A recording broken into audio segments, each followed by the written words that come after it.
In this video, I'm going to be showing you how to do an I-Chord edging. So an I-Chord edging is a decorative edging that kind of looks like piping. It really gives a beautiful finished edge to your project. It just ramps it up a notch. Okay, so it's just this nice finished edge. I also have it here on the sleeves.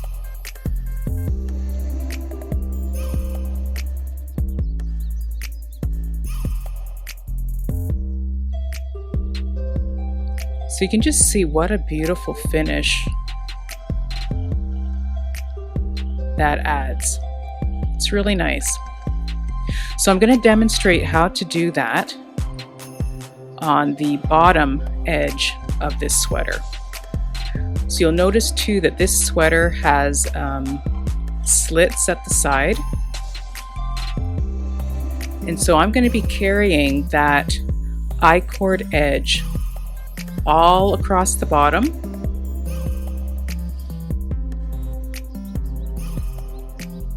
Around the slit. And then of course all the way along the front and all around the other slit. So the bottom is going to have that beautiful I-Chord edge. So let's get started on that. So an I-Chord edge, you do it in two parts. First you pick up a bunch of stitches, and then the second part is the actual I-Chord that you're going to build on top of those base stitches that you've picked up. So just grab your yarn. I'm going to be using the same color, but you could use a different color, a contrasting color. That would make a really nice effect too. But I'm just going to keep it all in the one color. And I'm just going to insert my needle into the corner, the bottom corner of the back of my sweater.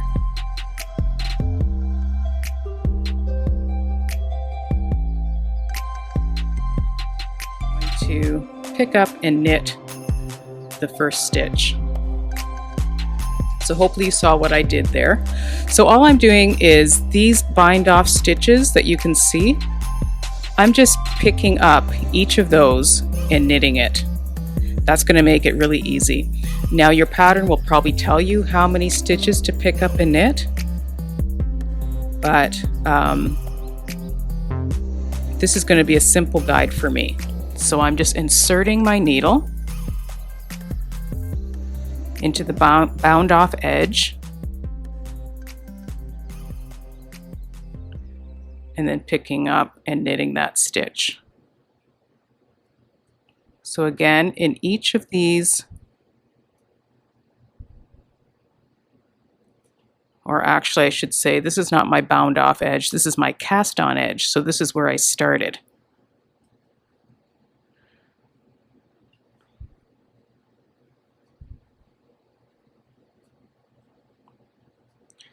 So when you see the term pick up and knit, sometimes the abbreviated term is PUK or puck. What that means is, or what it's asking you to do, is pick up and knit stitches. So here's the pick up part. Inserting your needle into the stitch, you're picking up that stitch. When you wrap your yarn around and knit it, that's the knit part of that. So pick up, which means insert your needle into the stitch. You've now picked up that stitch and put it onto your needle, and then wrap your yarn around it and knit it. So pick up, knit, pick up and knit, pick up, knit, pick up, knit. So that's what that means when you see it in a pattern. So I'm just going to continue along, right along the bottom edge of this sweater, right to the other corner. Okay, so I've now picked up and knit all the stitches along the bottom of the back of my sweater. Now when you get to the corners, I want you to place a marker there. And then later on you'll see why we're going to do that. But for now, in this stage, when we're picking up and knitting our base stitches for the I-Chord, make sure to place a marker in the corners of your work.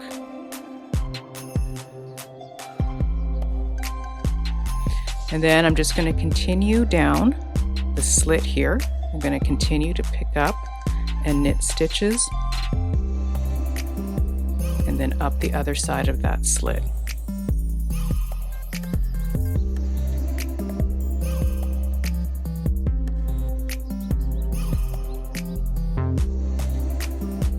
One thing I didn't mention was that I'm using a circular needle. So make sure to use a circular needle. It's going to be a lot easier to do this with a circular needle. In fact, I think it might be impossible to do it with straight needles.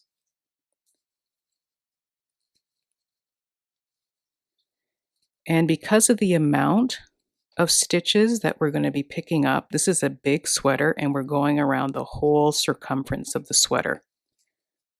So one needle is not going to give me enough space to pick up all the stitches that I need. So when I start running out of room on this needle, I'll push the stitches down and pack on as many of them as I can. But once it kind of gets uncomfortable to work with, then I'm just going to take a second needle of the same size and just continue to pick up onto the second needle. And I'm going to pretend that those two needles are just one.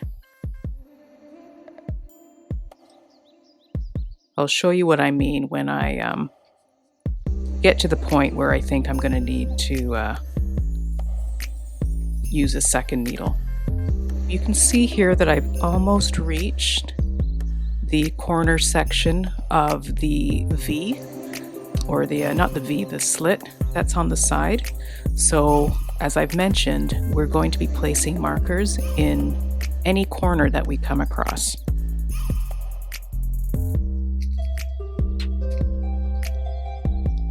So I'm just sliding a stitch marker onto the needle, and that's going to help me to identify when I come to these corners later on. And then, like before, we're just going to continue picking up stitches along the edge. So I'm now going up the other side of that side slit.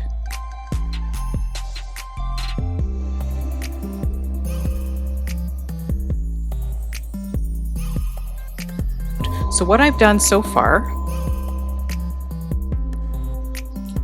actually let me just do another stitch so that my marker doesn't slide off.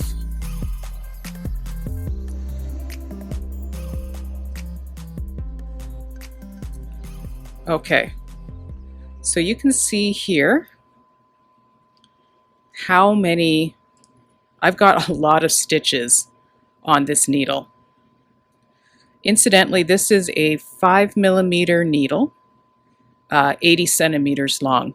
So, depending on your project, if it's a big project like I'm working with, make sure that you use the longest circular needle. If you have shorter ones, like a 60 centimeter, you might have to use maybe 3 needles to accommodate all the stitches. But I should be able to get away with 2. So I've pretty much picked up and knit stitches along half of the body, half of the bottom of this sweater. So I think it's a good time for me now to add a second needle and before I continue on, because I don't think I want to put any more stitches on here. It's already packed enough. So I'm just grabbing another needle. It's an 80 centimeter, 5 millimeter needle.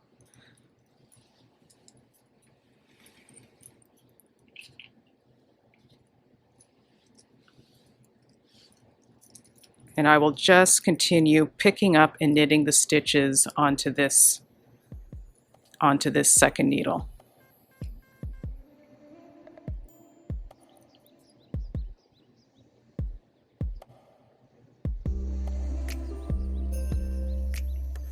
So I'm just going to insert the needle into the next stitch, my second needle, and we're just going to ignore this one for now. It's just going to act as a holder right now, and we'll just continue on.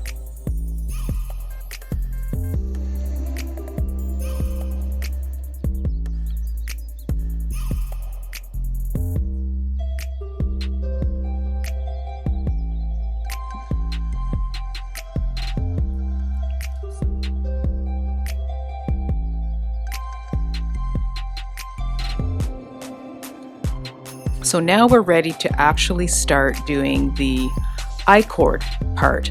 So we've done the pick up and knit stage. That's the first part of doing the I-Chord. So basically what we've done is we've set up our base stitches to build up our I-Chord decorative edge onto.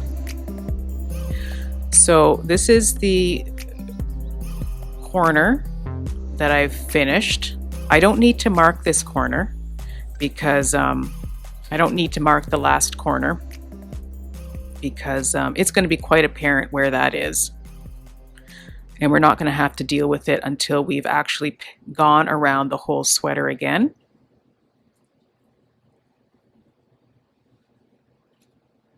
So this is where you need a third needle to now do this stage. So I've just got another needle here. My needle is actually a little bit bigger than the needles that I've used to pick up the stitches. You don't need to do that, but I do find that if you use a needle that's maybe a size or half a size larger, it helps to prevent any puckering of the I-Chord. So you can experiment and just see if the results that you get, if you're happy with the results that you get using the same size needle, then do that. But I just find personally that I like to go up about half to a full needle size. So I'm just using a shorter needle here. You don't need the long needle anymore because this needle is not actually going to be holding any of the stitches. We're going to be binding off these stitches at the same time. So insert your needle into the first stitch, and if you notice I haven't cut my yarn either because you don't need to do that. And what we're going to do first is we're going to cast on 3 stitches. So the I-Chord edge that we're going to be working on consists of 3 stitches. You can do a thinner one, you can do a wider one, just depending on how many stitches you make it. I'm going to be working with 3 stitches. So cast on 3, and I'm using the knitted on cast on for this. I do have a tutorial on how to do the knitted cast on, so I will leave a link and you can refer to that to do this type of cast on. Okay, so 1, 2, 3. Okay, so we've got our 3 stitches there, and we're going to knit 2 stitches, and now that third stitch, that's part of the I-Chord edge, we're going to knit that along with the stitch beside it. So the stitch beside it is actually the picked up stitch that's on the body of our sweater. So this is actually part of the base amount of stitches that we are working on. So when you knit the last I-cord stitch with the base stitch that we've picked up earlier, that's how you're attaching the I-cord to the body of the sweater.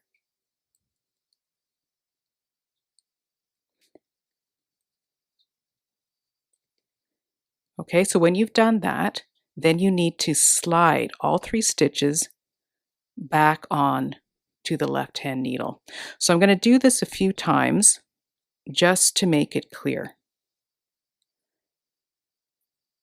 So we're going to knit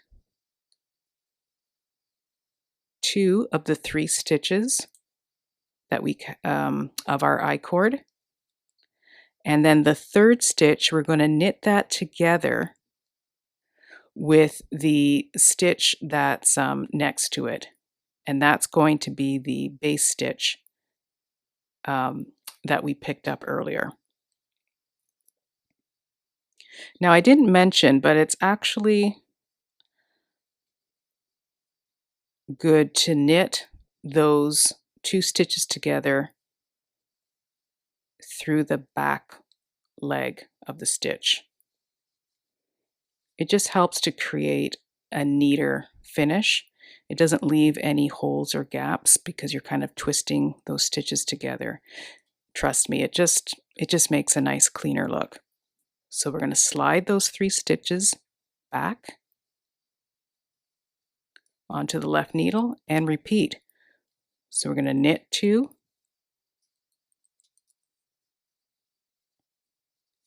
and knit the 3rd stitch through the back together with the next stitch on your needle.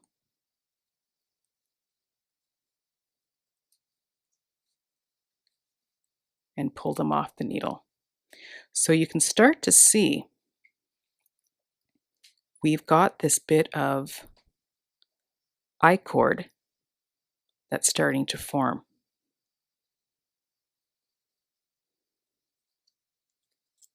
So let me do that again. Slide the 3 stitches back to the left needle.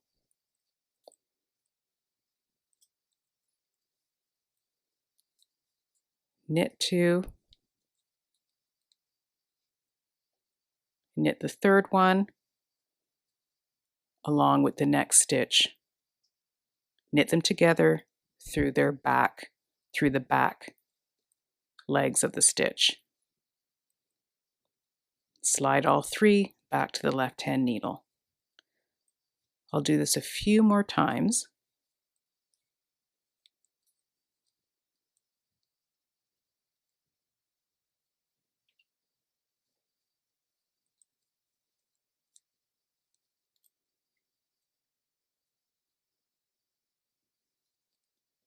And it might be a little awkward at first, but as you get the rhythm of it, it gets easy. My other needle kind of gets in the way, but just deal with it when you have to. So knit 2, and then knit 2 together through the back loop or through the back of the stitch. Slide all 3 stitches back to the left-hand needle. You're ready again. Knit 2, the 3rd I-cord stitch, knit it together with the next stitch on the needle through the back. Can you see that? Knit them together. Slide all 3 stitches back to the left-hand needle. Knit 2,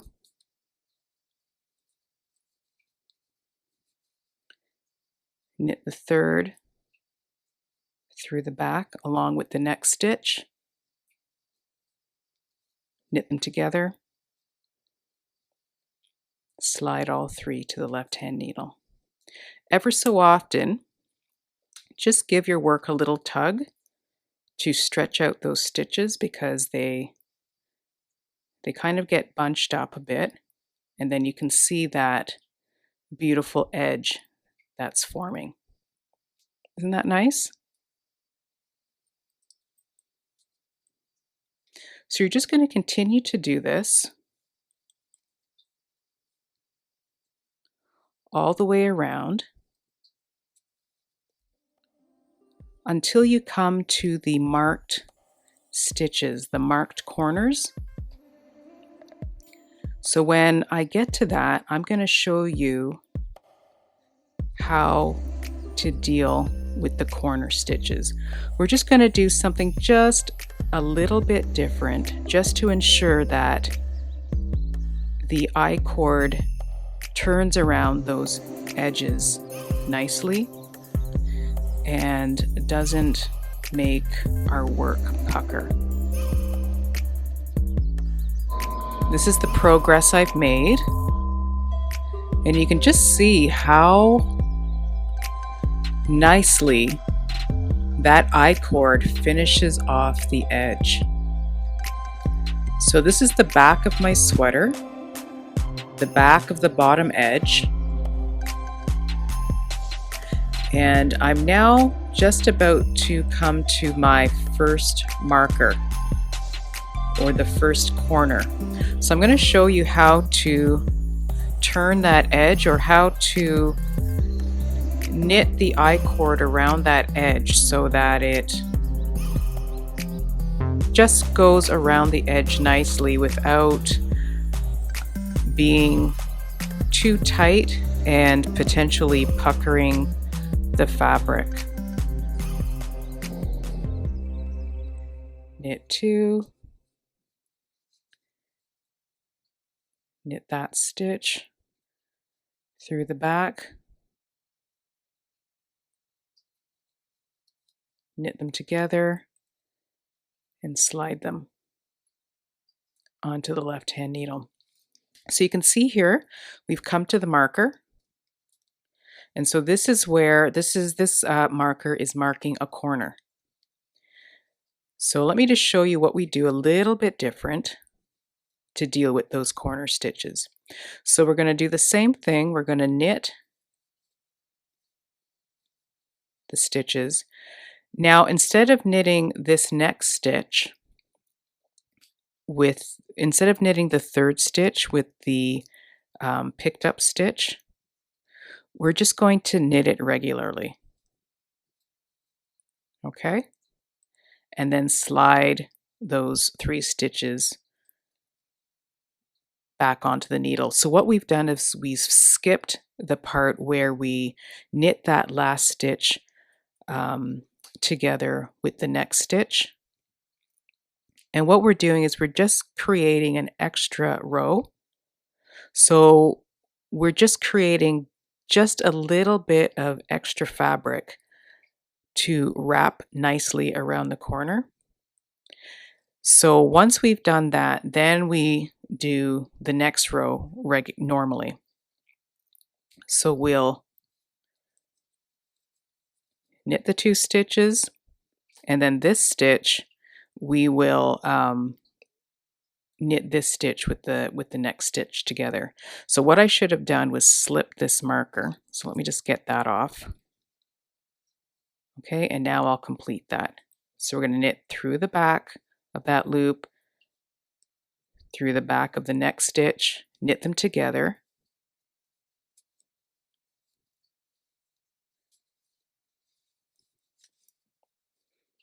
and then place those stitches back on the needle to be worked. So what we've done is we've just made, as I've mentioned, we've just created an extra row that will wrap around, give a little extra fabric to wrap around that corner nicely, and then we continue with the normal forming of that I-Chord.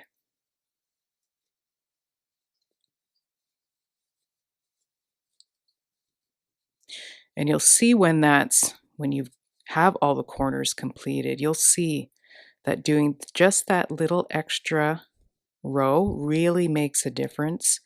It really gives you a corner that lies nice and flat and that doesn't curl in because there's too much tension.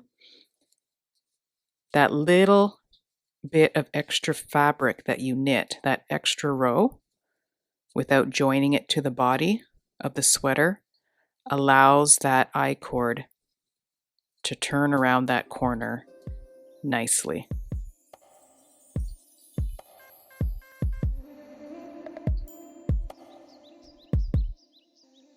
There's our corner. And we just knit in, we just put in an extra row that we didn't attach, just so that it turns around nicely. And you can see it'll lie nice and flat.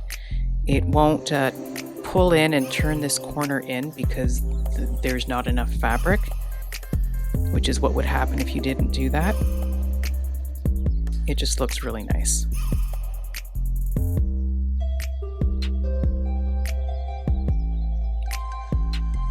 Now you'll notice when doing this I-cord that it can take some time to do because you're accomplishing two things at once. You're not only creating that beautiful piped edge, but you're also binding off one stitch every time you work the I-cord. So if you have a lot of stitches like I do, it can take a while to do that. Because again, you're only binding off. After you've done all that I-cord work, you've only bound off one stitch each time.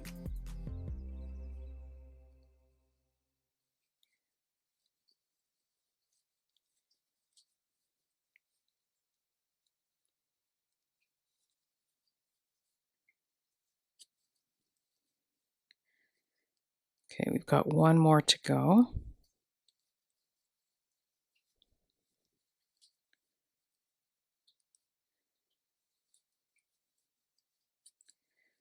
Okay, so we've now reached the marker, and unlike before, I'm going to slide that marker off. That's what I should have done before continuing. Okay, so again, we put the stitches back on the needle to work, on the left-hand needle. So I knit the 2 stitches as before, but instead of knitting the last I-cord stitch, knitting it together with the body stitch, we're just going to knit this stitch. So we're skipping the part where we knit the 2 stitches together. Slide those 3 stitches back on, and now we're going to do the I-cord as normal. So we're going to knit the last I-cord stitch through the back, along with one of the body stitches, the next body stitch through the back loop. Knit those 2 stitches together. So we've now worked that corner.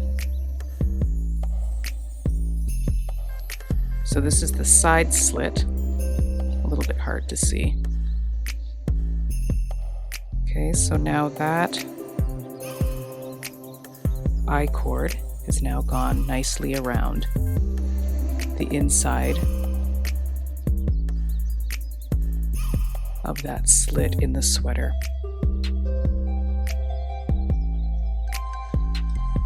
So I just have to bind off this edge here, and when I do that, that's going to give me a little bit extra, give me another extra row so that it wraps around this last corner.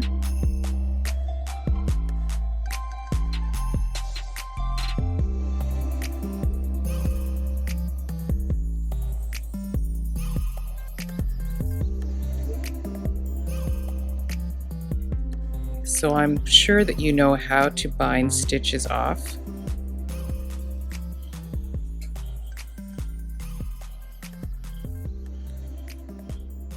but I can leave a link to how to do that you can look to for a refresher if you need to.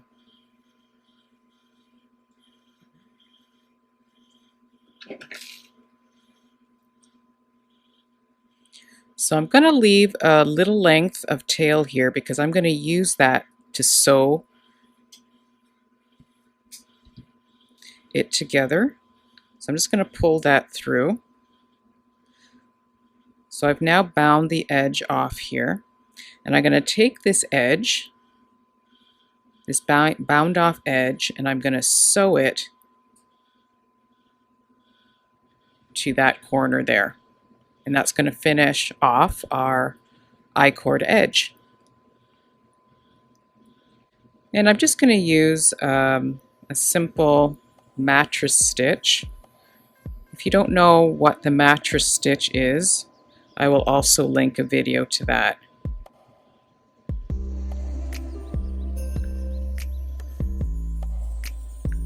But any seaming technique that you're comfortable with, just use that to sew the two edges of the I-Chord together.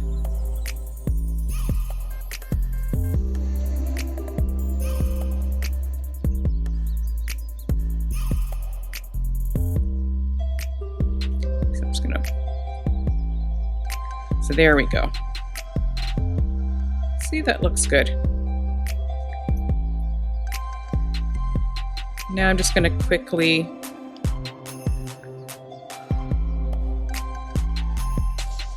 weave this tail onto the back of the work, and that'll finish everything off nicely. For now, at least you can see how nicely that edging is on the bottom of this sweater. And I've continued it all the way around the side slits, which I think really gives a sharp look to this sweater. It just looks, I just think that looks so good. And I'll give it a good wet blocking. So I'm going to soak this in some soap and water and just really let it get saturated. Then I'm going to lay it out flat and arrange it all, pin it in place so that when it dries, everything just looks nice and perfect and lays nice and flat. So, but it just looks so good. I guess like any detail that you can add to a project, you can just make it more sophisticated looking. And an I-Chord edging definitely does that. Would this look good without it? I'm sure it would, but the I-Chord just brings that extra bit of style to it. So, and you can add it to anything. And like I mentioned earlier too, you could use a contrasting color to really make an interesting statement. So I hope that you found this video useful and that you will introduce I-Chord edging to some of your projects as well.